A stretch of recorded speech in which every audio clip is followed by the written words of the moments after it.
이런 말이 있잖아요. 제가 설교를 준비하는데 또 이 말이 갑자기 떠오르더라고요. 이런 말이 있는데 하나를 알려주면 얼마를 한다고요? 열을 한다고. 하나를 알려주면 열을 한다. 뭐 이런 말이 있어요. 그런데 제가 문득 이 말을 놓고 가만히 묵상하는 가운데 좀 이 말이 참 이상하다. 좀 솔직히 참 말 같지도 않은 소리 같다 싶은 생각이 들더라고요. 왜냐하면 아니 어떻게 하나를 알려줬는데 어떻게 열을 알 수가 있냐는 거예요. 아니 분명 한 개 알려줬는데 어떻게 2개도 아니고 3개도 아니고 10개씩이나 알 수가 있냐는 겁니다. 그렇지 않으세요? 여러분 우리가 이제 매주 보는 이 성경 말씀, 이 성경, 구약 성경이요. 특히 창세기 1장 1절 말씀. 태초에 하나님이 천지를 창조하십니다. 태초에 하나님이 천지를 창조하십니다. 이게 바로 창세기 1장 1절 말씀입니다. 아셨죠? 태초에 하나님이 천지를 창조하시니라. 이 말씀이 창세기 몇 장 몇 절이라고요? 1장 1절이라고요. 그럼 이제 말씀해 보세요. 창세기 1장 2절은 어떤 말씀이죠? 창세기 1장 2절. 그것도 모르세요? 방금 1장 1절 말씀드렸는데 하나 알려드렸으면 10개는 한다고 2절도 아셔야지 그럼. 하도 어이없는 소리 하니까 다들 째려보시는 것 같은데 사실 그렇잖아요. 저는 창세기 1장 1절 말씀 하나 알려드렸어요. 그런데 난데없이 2절, 3절, 1절부터 10절까지 다 말해보라고. 저도 못 말합니다. 보고서나 뭐 말할 수 있을까요? 창세기 1장 2절이래요. 땅이 혼돈하고 공허하며 흑암이 깊은 위에 있고 뭐시라 길게도 되어 있어요. 길기도 길어요. 2절 말씀. 여튼간에 하나 알려주고 어떻게 10개를 알 수 있냐는 거죠. 참 그래서 그 말이 이상하게 느껴지더라고요. 요즘 저희 딸들이 정말 열심히 공부를 하거든요. 첫애는 초등학교 들어갔고 둘째도 이제 6살 됐어요. 네. 이제 막 그렇게 언니 따라 초등학교 들어간 언니 따라 집단에도 둘째도 열심히 공부한다고 둘이서 매일같이 집에서 그렇게 공부를 하는데 제가 공부를 시키면서 또 제 아내랑 같이 막 저희 딸들 공부시키면서 저녁에 진작에 저희 딸들이랑 결판을 지었습니다. 결론을 내렸는데 이런 결론이었어요. 야 니들은 서울대 가지 말자. 서울대 가지 말아라잉. 우리 집은 서울대 안 가는 거다잉.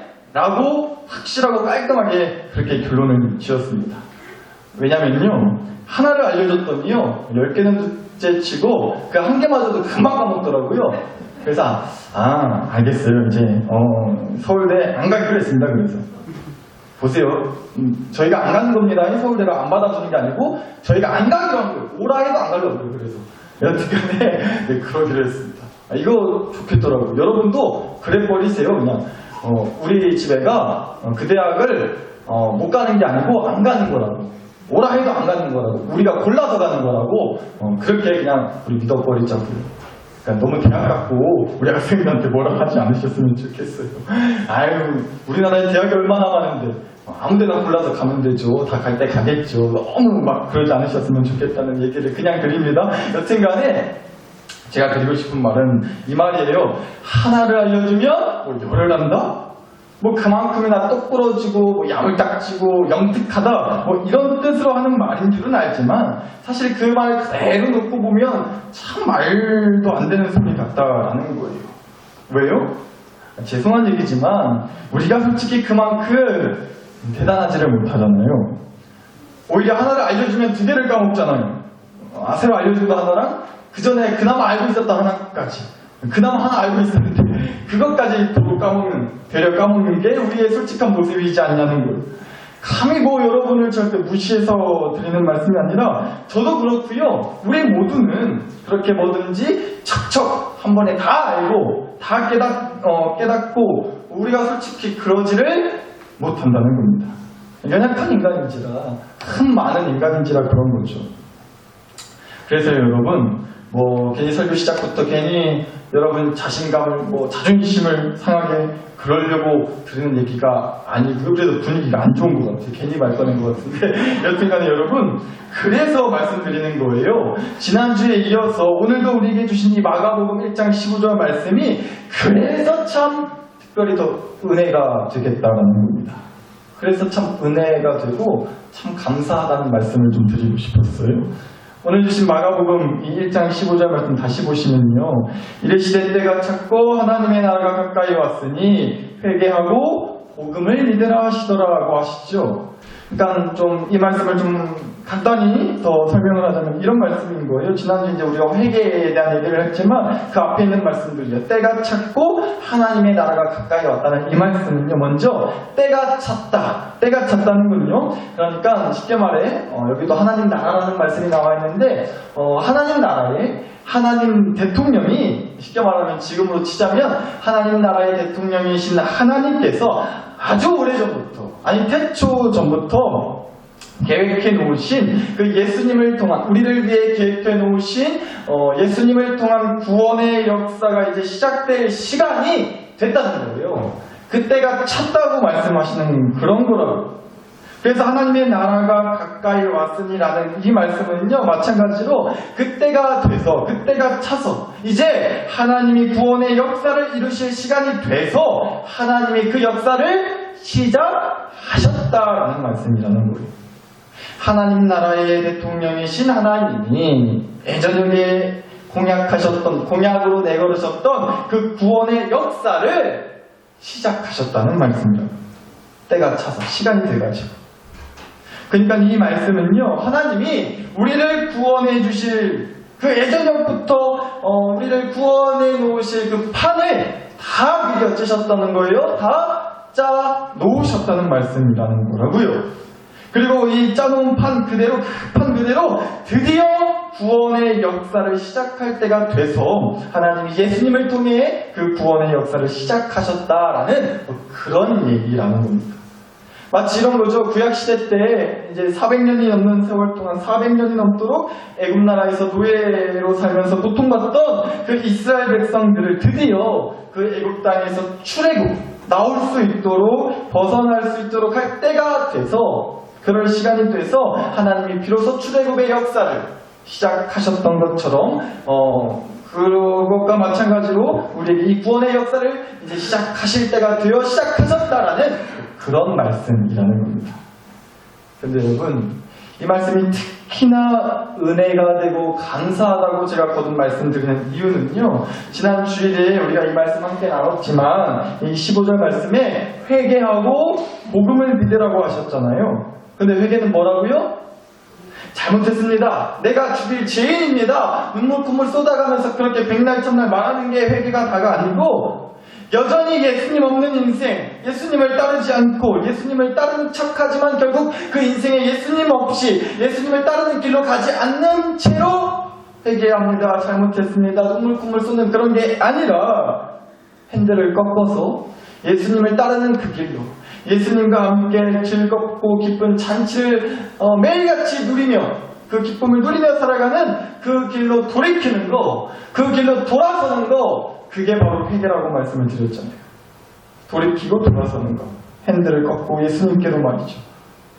그런데 우리는 솔직히 하나를 알려주면 열을 알기는커녕 하나를 까먹고 아니 2개, 3개 알고 있었던 것마저 까먹는 우리라서 그래서 이 15절 말씀이 은혜라는 건데 앞서 말씀을 드렸지만 하나님이 판을 다 깔아놓으셨다는 얘기를 또 함께 해주시기 때문에 그래요. 그러니까 정말 은혜가 된다는 거예요. 15절 말씀 때가 찼고 하나님의 나라가 가까이 왔으니 가까이 왔다고요. 때가 차서 말씀드렸지만 설명드렸지만 이미 그 구원의 역사가 시작되었다는 거예요. 하나님이 이미 시작하셨다는 거예요. 다 판을 깔아놓으시고 그 깔아놓은 판 그대로 이 일을 시작하셨다는 거예요. 어떻게 시작하셨어요? 근데 앞절인 마가복음 1장 14절 보실까요? 예수께서 갈릴리에 모아셔서 오셔서 하나님의 복음을 전파하셨다고. 또 이런 말씀도 있어요. 요한복음 1장 14절인데요. 말씀이 육신이 되어. 우리 예수님을 말씀하시는 거예요. 그 예수님이 우리 가운데 뭐 하신다고요? 거하신다고 하십니다. 예수님이 올 거라고 하셨디야. 아마 오실걸? 오시지 않겠어? 올 수도 있고 가 아니라 오셨다는 거예요. 오셨다고. 때가 찼고 하나님의 나라가 가까이 왔으니 하나님께서 깔아놓은 그 구원의 판을 이제 진짜로 역사로 보여주실 때가 돼서 그 구원의 역사를 시작하셨기에 예수님께서 진짜로 오셨다는 거예요.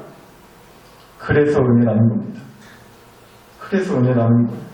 여러분 막 그런 거 있잖아요. 막 말은 하는데 막 두루뭉실하게 막연하게 애매하게 그렇게 말하는 것처럼 사람 샌들하게 하는 게 없는 것 같아요.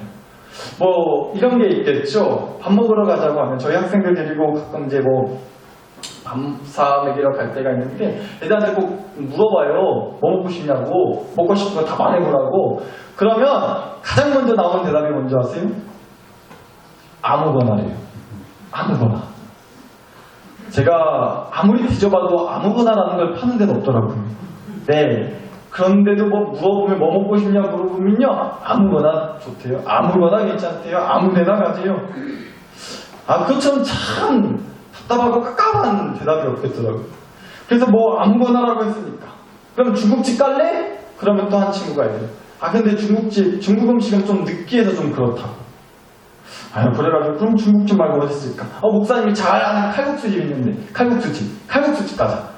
또 한 친구가 그래요. 밀가루는 건강에 안 좋대요. 한참 건강 생각할 나이죠. 그럼요. 네. 그래서 뭘 먹냐? 이렇게 또 고민을 하다가 아구찜 괜찮다. 근데 아구찜 먹을래 하니까요. 한 친구가 너무 맵대요. 그건 또 어쩌자는 건지. 고기나 먹으러 가자. 갈비집 갈래? 갈비집? 그러니까 한 친구가 또 이래요. 이빨 아파서 안 된대요. 안 먹을란다. 그냥 집에 가자. 성질이 나는 거예요. 장난하냐고. 아무거나라면서요. 아무거나라고 분명히 말해놓고 그럼 이거 먹자. 그럼 이거 먹을래 하면 그건 또 어째서 안 되고 그건 또 저째서 싫고 그러더라니까요. 여러분도 메뉴 고르는 것 때문에 쌈나시고 하실 때 혹시 계실지 모르겠어요. 아무거나라 해놓고 그렇죠. 아무거나라고 분명 말해놓고 어디 가자 뭐 하자 하면은 또 그건 이런저런 이유 되면서 싫다고 한다고요.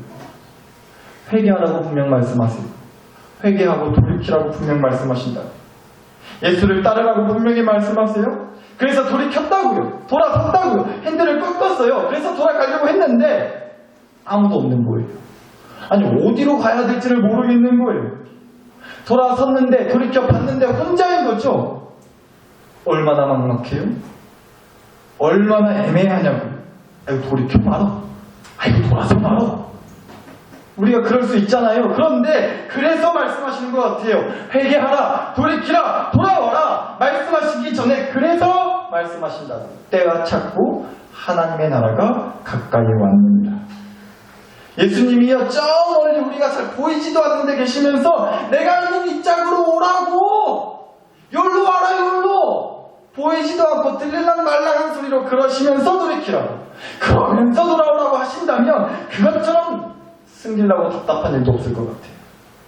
그래서 말씀하신다고. 내가 돌이키면 바로 돌이킨 그 순간 그 자리. 내가 돌아선 그 순간 그 자리에 이미 예수님이 와 계신다는 거예요. 그래서 오셨다고. 그래서 복음이 좋은 소식이고 기쁜 소식이라고 말씀을 주는 겁니다. 전에도 말씀드렸죠. 복음은 좋은 소식, 기쁜 소식이라는 뜻을 갖고 있다. 소식이라는 거예요. 소식. 쉽게 말해 광고하는 거라고요. 광고. 선포하는 거라고요. 뭐를 해야 된다가 아니라 뭐가 됐다고, 내가 뭐를 했다고 선포하고 광고해주는 그런 소식이 바로 복음이라는 거예요. 근데 여러분, 세상 어떤 종교도요, 불교니 뭔교니 세상 많은 종교가 있겠지만 세상 어떤 종교도 신이 인간을 먼저 만나주고 찾아와주고 손 내밀어주고, 제가 알기로 그런 종교는 없습니다. 그런 신은 없다고 말해요. 내가 어떤 수양을 해야, 내가 어떤 훈련을 해야, 내가 그래도 3,000배니 몇천배니 뭘 해야 신을 만날 수 있고, 그래야 어떻게 할 수가 있고, 그런 얘기를 하는 종교는 많은데 신이 내게 먼저 와주시고 이미 와 계시고 이런 얘기를 하는 종교는 없다는 거예요. 우리 주님밖에. 근데 또 우리는 이렇게 얘기할 수 있죠. 무슨 말이냐고. 여튼 내 걸음으로 내 다리로 교회 온 건 나이지 않냐고. 내가 교회 와서 믿어주는 건데 무슨. 근데 그게 아니라는 거예요. 정확히 말해야죠. 예수님이 나한테 와주셨기 때문에 내가 그 예수님을 믿을 수 있게 된 거잖아요. 예수님이 나한테 와주셔서 예수님을 믿을 수 있게 해주셔서 우리가 예수님을 믿어도 믿게 되는 거잖아요. 이게 은혜라는 겁니다. 먼저 손님 밀어주시는 거예요. 먼저 와주시는 거예요. 아니 이미 와 계시다는 거예요. 때가 찼고 하나님의 나라가 가까이 왔으니. 이 말씀이 주는 은혜가 바로 이거라는 겁니다. 하나 알려주면 2개 까먹는 그렇게 깝깝한 우리라서 아예 그냥 우리 코앞에 와주셨다고요. 오늘도 이 자리에 우리 주님은 성령 하나님으로 함께 주신다는 거예요. 그게 은혜이지 않겠냐는 겁니다. 여러분 저희 집에 절대로 떨어지지 않는 게 2개가 있어요. 무슨 일이 있어도 절대 떨어지지 않는 2개가 있는데 뭐냐면요. 하나는 라면이고요. 하나는 제 아내를 향한 저의 사랑하는 마음입니다. 2번째 거는 그냥 이해하고 들어주세요. 이럴 때라도 좀 점수를 따야 되겠어요. 뭐 뒤에 건 주셔도 상관없는데 앞서 말씀드렸던 절대 떨어지지 않는 거 하나. 뭐라고요? 라면이라고요. 라면. 제가 사실 라면을 되게 좋아하거든요. 라면 정말 그래서 자주 먹어요. 일부러라도 또 먹을 때도 있어요. 좋아해서 먹는 것도 있지만 뭐 여러분도 이해하시잖아요. 막 살찔라고 라면 먹고 막 그러시니까. 그쵸? 네, 아멘이 없으실 줄 알았어요. 막 일부러 살찌우려고 제가 막 한참 밤늦게 라면도 끓여 먹고 막 2개, 3개 막 되도 막 양이 그렇게 되지도 않는데 억지로 먹고 막 할 때도 있었는데 여튼 제가 라면을 그럴 정도로 정말 되게 좋아해요. 근데 제가 왜 난데없이 라면 얘기냐? 제가 어떤 목사님 설교를 듣는데 야, 이 목사님이 복음을 가지고 정말 기가 막히게 정말 제가 듣고 제 이마를 탁 쳤어요. 이게 바로 복음이구나. 이게 바로 복음이겠다. 라고 설명을 해주시는데 이렇게 말씀을 하시더라고요. 복음이란 여러분 라면 보시면 이제 라면 봉지로 된 라면이요.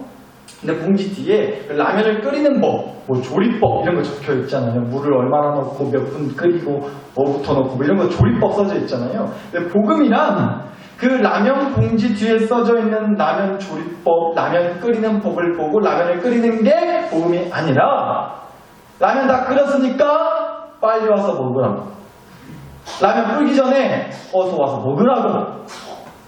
이게 복음이라고 말씀해 주시더라고요. 라면을 좋아하는 한 사람으로서 특히나 그 설명이 제 마음에 너무 딱 들어오는 거예요. 맞겠다는 생각이 들었어요. 우리한테 이렇게 하면 된다라고 말씀해 주시는 그런 설명서를 우리에게 주시는 게 아니라 이렇게 하면 되는 건데 그걸 내가 해놨으니 와서 먹으라고. 그래서 매주 제가 그냥 생각이 안 나서가 아니라 제목도 계속 이러고 있잖아요. 나는 볶음밥을 먹고 삽니다.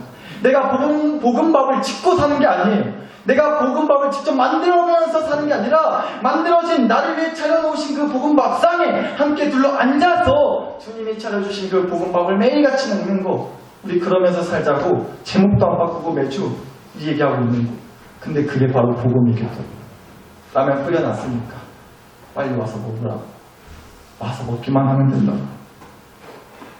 고창 어디 가셔가지고 나 지금 어디 있는데 여기까지 오라. 근데 여기까지 오려면 몇 번 버스 타고 몇 시 버스 타고 어느 길로 어떻게 돌아서 오라고.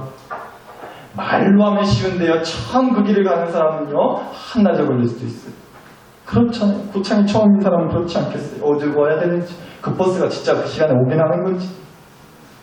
오라는 게 아니에요. 나한테 오라고 말씀하시는 게 아니라 내가 너한테 왔다고 말씀하시는 거라고요. 그게 복음이라는 겁니다. 내가 너한테 왔다. 오늘 주신 말씀처럼 때가 찼고 하나님의 나라가 가까이 왔으니 하나님이 판을 벌리셨고 그 판을 이제 시작하심으로 너에게 왔다. 그러니 같이 가자. 내가 너를 위해 왔으니 나와 같이 가자. 그 말씀을 하시는 거라고요. 더러 이렇게 말씀하시는 분도 있어요. 뭐 이런 찬송도 복음 선거도 있죠. 오늘 아니면 기회 없다고. 마지막 때 금방 온다고. 주님 금방 오신다고. 그러니까 빨리 주님 믿고 회개하고 돌아서라고. 필요한 말씀이에요. 옳은 말씀이죠. 근데 저는 그 말씀보다는 이렇게 말씀을 드리고 싶어요. 괜히 그렇게 막 거북지고 마치 무슨 협박하는 것처럼 얼마 안 남았으니까 빨리 주님 믿고 회개하고 돌아서라고. 필요한 말씀이긴 한데 왠지 모를 두려움을 주면서까지 겁을 주면서까지 마치 무슨 협박하듯이. 그래서 마지못해 아유 진짜로 그럴 수도 있으니까 아유 그럼 빨리 예수님 믿어야지. 예수님이라는 보험 들어놔야지. 혹여 그런 마음으로 예수님께 돌이키고 뭐 믿겠다고 하는 거 저는 솔직히 원치 않아요. 우리 주님도 사실 그런 마음으로 돌아서는 건 원치 않으실 것 같아요. 겁나서 믿는다. 어찌 될지 모르니까 믿어둔다. 이런 거 아니라고. 그게 진짜 믿음일 수도 있겠지만 저는 그것보다는 우리가 주님께 돌이키기 위해서는 우리가 주님께 정말로 회개하고 돌아서기 위해서는 그런 두려움과 공포심에 돌아서는 것이 아니라 주님이 나를 위해 어떤 은혜를 베풀어 주셨고 이게 얼마나 값진 은혜인지를 깨닫고 나서 돌아서는 거야말로 진짜 돌아서는 회개라는 생각을 해봤어요. 그래서 지난 몇 주 동안 2달 가까운 시간 동안 우리가 계속해서 복음하고 있는 거예요. 복음은 그런 거라고요. 너 나 안 따라오면 죽을 줄 알라고. 나 안 따라오면 뒤진다고. 라고 말씀하시는 게 아니라 그렇게 겁주는 게 아니라 우리에게 이렇게 말씀하시는 거라고요. 마가복음 6장 34절에 이런 말씀이 있더라고요. 예수께서 나오사 큰 무리를 보시고 그 목자 없는 양 같음으로 인하여 불쌍히 여기사 이에 여러 가지로 가르치시더라. 예수님께서요 자기한테 모인 수많은 사람들을 보고 하신 말씀이에요. 그 사람들을 보고 이런 마음을 느끼셨대요. 목자 없는 양같이 불쌍하다고. 너무 안 됐다고. 목자 없는 양같이. 그래서 가르쳐 주셨대요. 양은요, 목자가 없으면 죽는 거예요. 여러 번 말씀드렸지만 양은요, 시력이 굉장히 안 좋은 동물이래요. 잘 코앞에 있는 거 눈이 보이지 않아서 뭐가 뭔지도 모른대요. 그래서 길을 잃어버리는 거예요, 잘. 그래서 한번 넘어지면 일어서기가 어려운 거예요. 눈이 참 그렇게 안 좋대요. 그래서 목자의 소리, 목자의 냄새 굉장히 중요하다.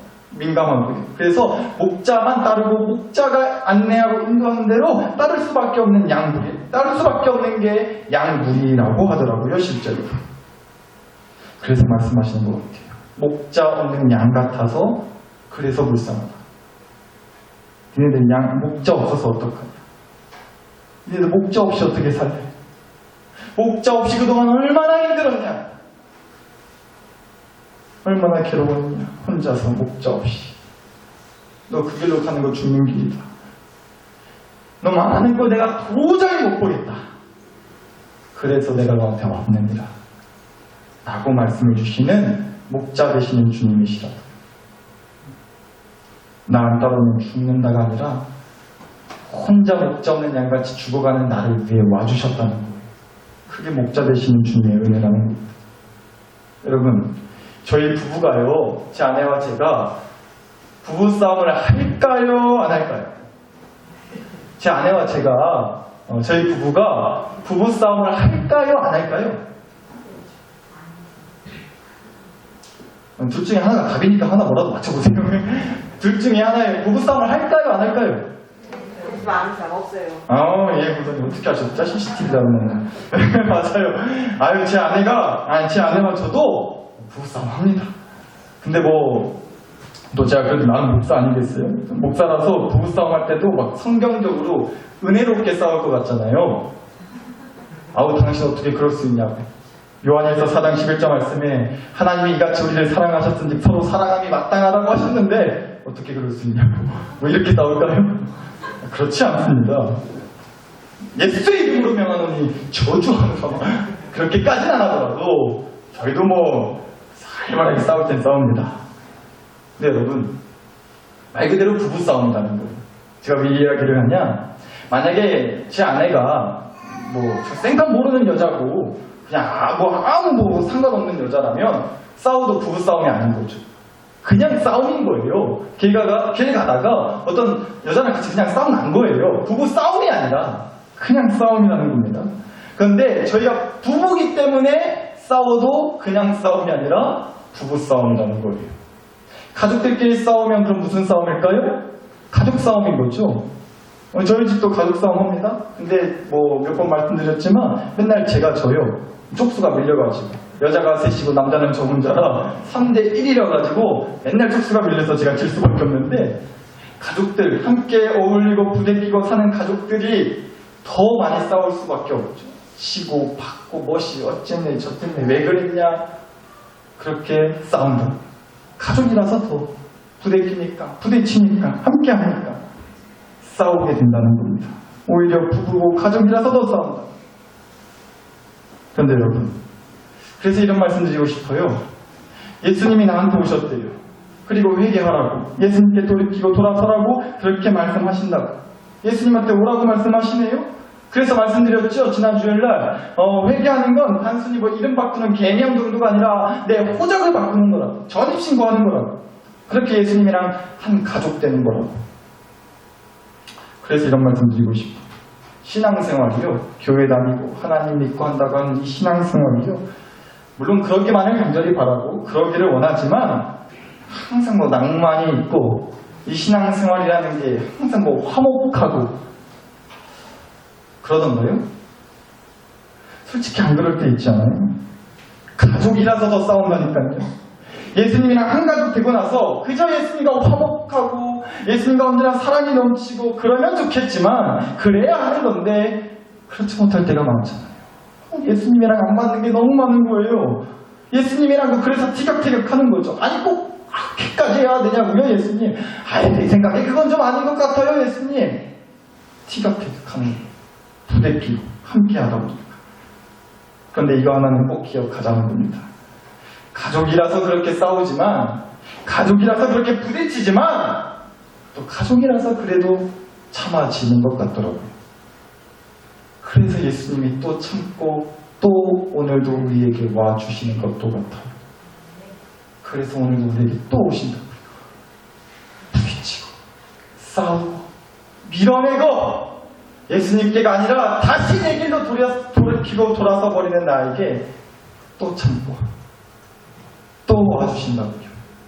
가족이라서 도저히 놓을 수가 없어서, 목자 없는 양같이 불쌍한 우리를 도저히 내버려 둘 수가 없어서. 그럼 잘 됐네요. 아유, 맨날 같이 오시면 또 오시겠지. 내가 딴 데로 가더라도, 내가 없는 데로 가더라도 아우 예수님이 오신다니 또 오시겠지. 잘 됐어요? 사랑하는 나사렛 식구 여러분, 그 얘기가 아닌 줄 아실 거예요. 예수님의 그 사랑을 알면, 목자 되시는 그 예수님의 사랑을 알면 비로소 그 사랑 앞에 무릎을 꿇을 수밖에 없다는 얘기를 하고 있는 거예요. 그 사랑을 알아야만 그 사랑에 홀라당 뒤집어질 수밖에 없다는 겁니다. 그 사랑으로 말미암아 돌아서자고, 나에게 와주시는 예수님 그 은혜로 말미암아 돌아서자고. 겁나서가 아니라, 무서워서가 아니라, 하도 뭐라 했어서가 아니라 그 사랑 때문에. 이 말씀만 드리고 마칠게요. 저희 딸애가, 제가 하도 말해가지고 하도 광고해가지고 저희 딸애가 올해 이제 초등학교 입학을 했는데 출세했어요. 고창으로 유학 갔는데요. 네. 고창초등학교에 입학을 했어요. 하여튼 이제 거리가 그래서 좀 있다 보니까 고창 읍내까지 등교하고 하교하는데, 이제 아침 오후로 제가 이제 데려다주고 또 모시러 가고 그러고 있습니다, 요즘.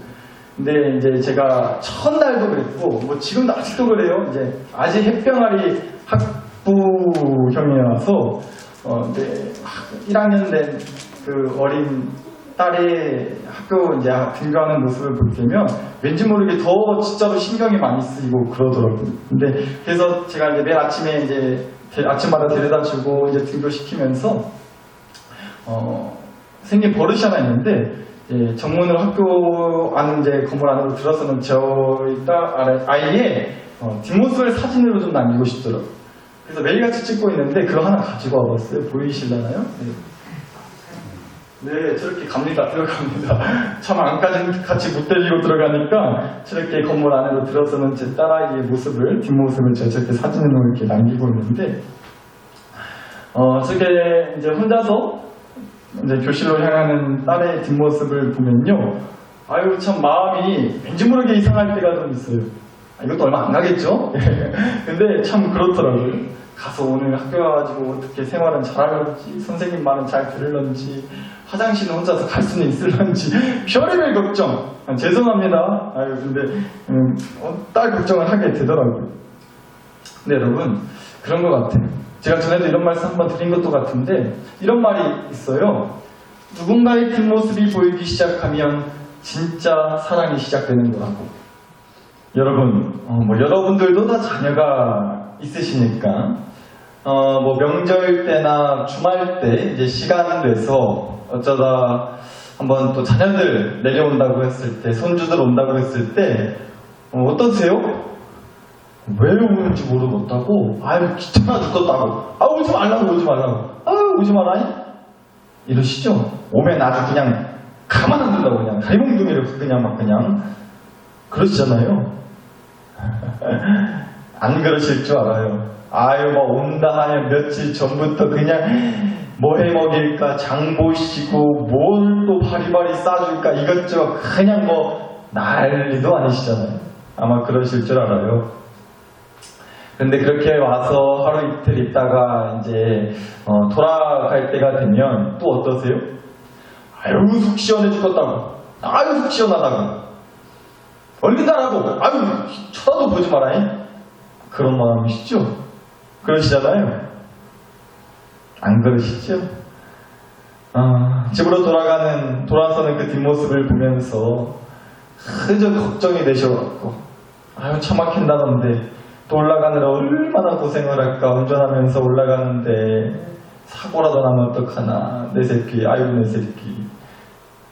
아유, 또 가서 얼마나 힘들까. 요즘 코로나로 안 그래도 힘들다 그러는데, 자식들 학교 보내고, 키우고, 얼마나 또 아둥바둥 또 힘들게 살런지, 한가득 걱정하고 한숨 쉬실 줄 알아요.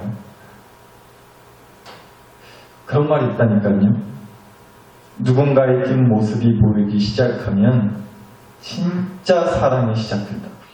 그런 자녀들의 뒷모습을 바라보면서 우리가 그나마 조금 알 수 있을 것 같아요.